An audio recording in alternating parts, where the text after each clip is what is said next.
बड़ी खबर चल रही है।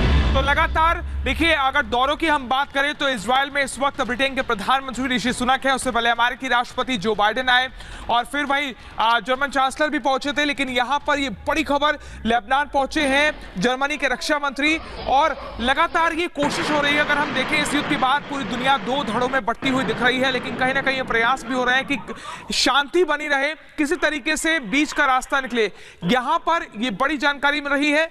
लेबनान पहुंचे हैं जर्मनी के रक्षा मंत्री, बड़ी खबर आपको बता रहे हैं। आज इस युद्ध का 13वां दिन है और ऐसे में लेबनान के आतंकी संगठन हिजबुल्लाह की भी इस युद्ध में एंट्री हो चुकी है। इससे पहले हमने आपको बताया कि आखिर क्यों ये खतरनाक है, क्यों एक बड़ी गलती है लेबनान की तरफ से आतंकी संगठन हिजबुल्लाह की भी आपको बता दें।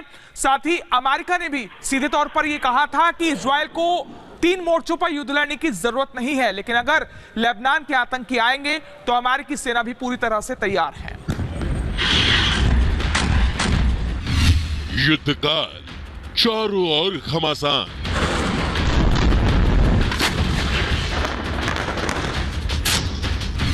हमास हिजबुल्लाह साथ जंग की नई बिसात।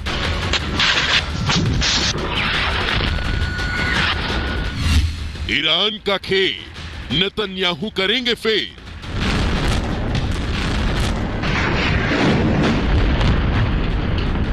हमास और इजराइल के बीच 13 दिनों से भीषण जंग जारी है। इजरायली सेना चुन चुनकर हमास के आतंकियों का सफाया करने में जुटी है। आईडीएफ लगातार एयर स्ट्राइक कर हमास के ठिकानों को ध्वस्त कर रही है।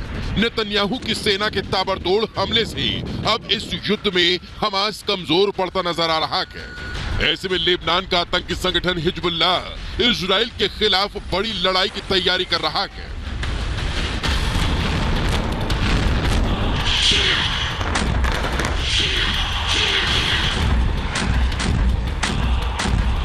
सात अक्टूबर को इजराइल पर हमास के हमले के कुछ ही घंटों बाद हिजबुल्लाह ने इजराइल पर हमला कर अपने इरादे साफ कर दिए थे कि वो इस जंग में पूरी तरह हमास के साथ है। हिजबुल्लाह के आतंकी लगातार इजराइल के शहरों पर एंटी टैंक मिसाइलें, गोले बारूद की बारिश कर रहे हैं। हिजबुल्लाह कई बार इजरायली सैन्य ठिकानों पर भी हमला कर चुका है, जिसमें कई लोगों की मौत हो चुकी है। इसके अलावा आतंकी संगठन ने हमास का साथ देने के लिए कई लड़ाकों को इजराइल में घुसपैठ करने के लिए भी भेजा है। आईडीएफ ने उत्तरी इजराइल में हिजबुल्लाह के कई ड्रोन को पकड़कर बड़ी साजिश को नाकाम किया है। लेबनान की ओर से हिजबुल्लाह के आतंकियों ने बुधवार को भी गोलीबारी की, जिसके जवाब में इजरायली सेना ने जैसे को तैसा की तर्ज पर हिजबुल्लाह के ठिकानों पर जोरदार हमला किया। इजरायली सेना ने कहा कि लेबनान सीमा से सटे रोश हानिकरा से एंटी टैंक मिसाइलें दागी गई। उन्हीं जगहों पर टारगेट कर आतंकियों को निशाना बनाया गया। साउथ लेबनान में इजराइल की इस एयर स्ट्राइक में आतंकी संगठन के 2 सदस्य भी मारे गए।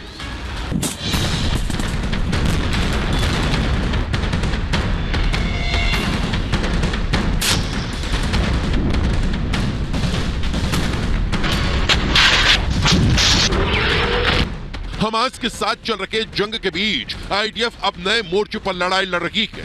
हमास और हिजबुल्लाह को ईरान का समर्थन है और ऐसा कहा जाता है कि दोनों आतंकी संगठन उसी के इशारे पर काम करते हैं। ऐसे में जैसे कि एक मोर्चे पर हमास कमजोर पड़ता नजर आया तो ईरान ने अपने दूसरे प्यादे हिजबुल्लाह को एक्टिव कर दिया और इजराइल की ओर जमकर प्रहार करने का आदेश दे दिया। यही वजह है कि बीते दिनों से हिजबुल्लाह ने इजराइल पर हमले को और तेज कर दिया है। इस बीच अमेरिका ने हिजबुल्लाह और ईरान को सख्त चेतावनी दी।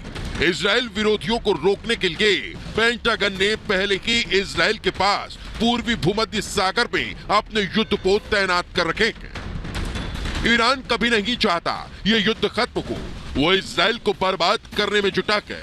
इसलिए वो मुस्लिम देशों की गोलबंदी कर उनका रहनुमा बनने की कोशिश में लगा है और इजराइल को कमजोर करने के लिए चौतरफा वार करने की तैयारी में है।